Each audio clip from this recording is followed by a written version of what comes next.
Donc ça veut dire qu'au fond, il y a un travail qui est celui correspondant à cette économie de l'incurie qui détruit l'individu, qui détruit son psychisme, hein, c'est-à-dire qui en quelque sorte en fait une sorte de marionnette quelque part, hein, qui n'a aucune, voilà, qui n'a ce qui fait finalement n'a aucune conséquence sur ce qui va aboutir quelque part en fait. Hein.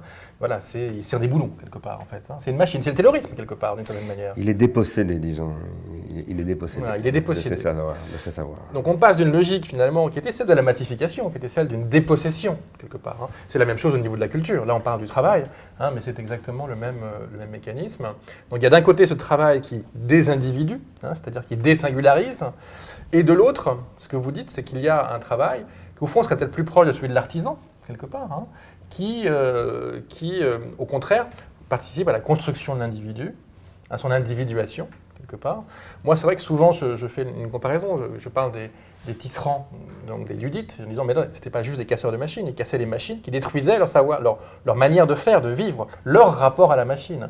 Au fond, finalement, est-ce qu'on n'est pas en train de revivre avec toutes ces technologies du numérique et avec le logiciel libre, avec l'open source, avec en tout cas l'une des tendances de ce nouveau monde numérique, est-ce qu'on n'est pas finalement en train de sortir de la massification avec ce qui potentiellement peut l'accompagner, à savoir une revalorisation d'un véritable travail, c'est-à-dire de quelqu'un qui œuvre. Ce qu'il faut bien comprendre, ce qu'il faut vraiment bien comprendre, c'est que dans le premier cas, on n'a pas affaire à du travail. Il faut arrêter de raconter cette salade, parce que sinon ça amène Rifkin à dire la fin du travail, donc ça permet à Sarkozy de s'emparer de ça pour raconter on va rester...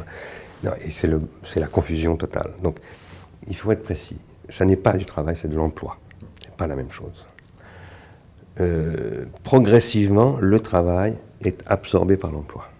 Quand je dis progressivement, je veux dire que ça commence par les ouvriers, travailleurs manuels, parce que ce sont les plus faciles à prolétariser, c'est ce que dit Marx. Hein. Le travail, qu'est-ce que c'est ? La prolétarisation, qu'est-ce que c'est ?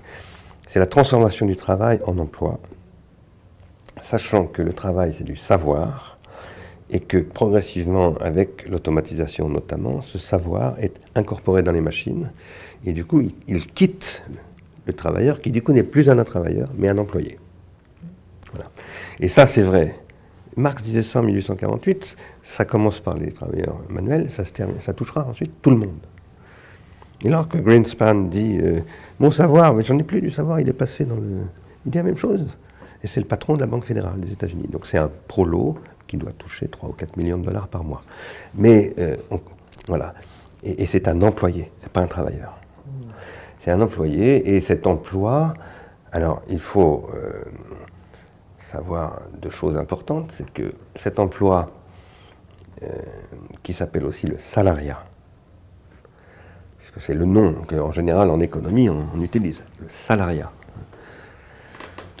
L'emploi, c'est devenu une obsession. Garantir l'emploi, je vais y revenir dans un instant. Pourquoi tout à coup on a parlé non plus seulement de salariat, mais d'emploi? C'est pour une raison macroéconomique dont je vais parler dans un instant.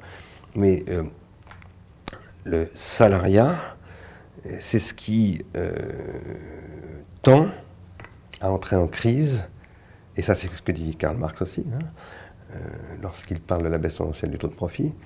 Il dit le problème du capitalisme, c'est que sa solvabilité, en particulier en termes d'investissement, va devenir de plus en plus faible, ce qu'il appelle la baisse tendancielle du taux de profit. Et d'autre part, l'employabilité générale va baisser, c'est-à-dire qu'il va y avoir du chômage et de la surproduction. Ça, c'est une anticipation de Marx à la fin du XIXe siècle, que Schumpeter, en prenant l'exemple d'Henry Ford, conteste totalement, en disant pas du tout. La preuve, c'est que Henry Ford est en train de mettre en place un autre modèle qui repose sur de nouveaux gains de productivité et sur l'innovation. Et en fait, ce que dit Marx, à savoir que l'investissement tend à perdre sa rentabilité, ça ne sera jamais vrai en réalité, parce que le capitalisme nouveau qui se met en place, qui est le consumérisme en fait, Schumpeter n'appelle pas ça comme ça, c'est ce qu'il appelle la destruction créatrice, mais ce nouveau capitalisme reposant sur l'innovation va en fait sans cesse relancer le modèle, et le réinventer, soit sur des boucles très très courtes, soit sur des cycles longs, les fameux cycles de Kondratiev, etc. Alors, j'insiste sur ce point pour une raison fondamentale par rapport à notre discussion. Schumpeter dit Henry Ford est en train d'inventer quelque chose de nouveau. Il a raison, tout à fait raison. Cette chose nouvelle, tout le monde le sait plus ou moins, hein, qui repose sur le taylorisme, c'est-à-dire l'organisation scientifique du travail, le travail à la chaîne, etc., l'hyperdivision du travail industriel. Ça permet de faire des gains de productivité, tout le monde a entendu dire cela, qui permettent à force de monter les salaires de ces ouvriers et de faire que ces ouvriers, tout à coup, deviennent aussi des consommateurs, ne sont plus seulement des producteurs. Jusqu'alors, les consommateurs, c'était la bourgeoisie. Là, c'est le prolétariat lui-même qui devient consommateur.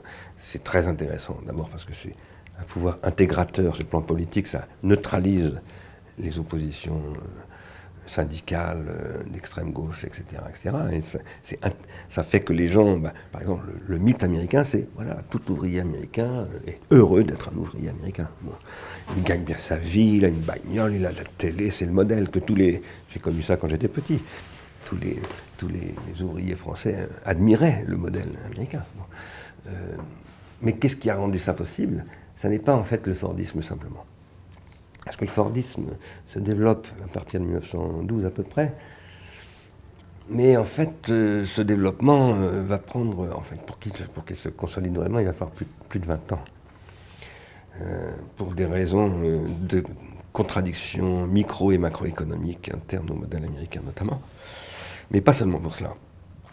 Pour des raisons que Roosevelt et Keynes vont rendre évidentes, c'est qu'il faut donner un statut au salariat et il faut mettre en place une machine économique macro-régulée par des indicateurs de croissance. C'est là que commence à apparaître ce qu'on appelle les indicateurs de croissance, le PIB, le taux de chômage, tous ces concepts-là arrivent là.